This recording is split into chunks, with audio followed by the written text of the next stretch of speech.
Toyota Concept i 2019. Cars aren't what they used to be, and they certainly aren't what they're going to be. Which means we find ourselves at a hinge in automotive history.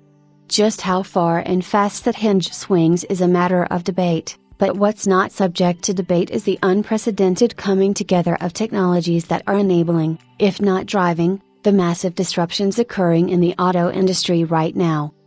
And while there's no question that these disruptions will alter the way we drive, do they also signal a wholesale departure from a century of car culture? Or could it possibly mean a return to it? You know, the days of driving for the pure pleasure of it. It seems the Sunday drive I remember as a kid with the family in the Buick wagon is now a relic of a bygone era. Societal changes have had a lot to do with that. Who has time for a Sunday drive anymore, to say nothing of paying the fuel costs? But maybe driving around in cars just isn't as fun as it used to be. Has the automobile come to a point of simply performing a utilitarian function? The vast majority of cars on the road today would suggest so. So what, then, do we really have to look forward to? Well, let's take a look ahead and find out.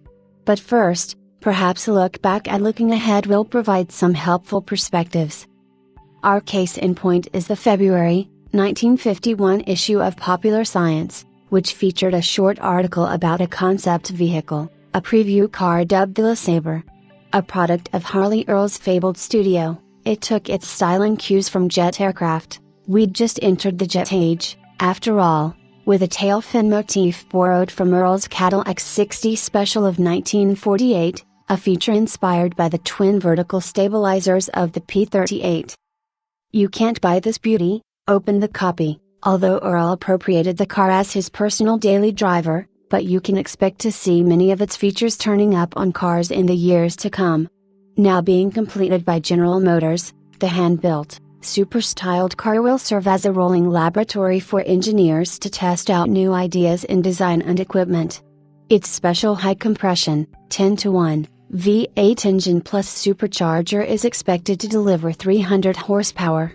Built-in hydraulic wheel jacks, electric seat warmers, and a rain-sensitive switch that will automatically put up the top are just a few of today's novelties that may become commonplace tomorrow. After all, an earlier 1938 GM version was the first US car to boast an electric top, curved glass windows, and push-button door latches, now taken for granted. It was indeed an exciting prospect in 1951. And it did indeed take some time for many of its innovative features to find their ways into production cars. Not even the name LeSabre would appear on a production vehicle until 1959.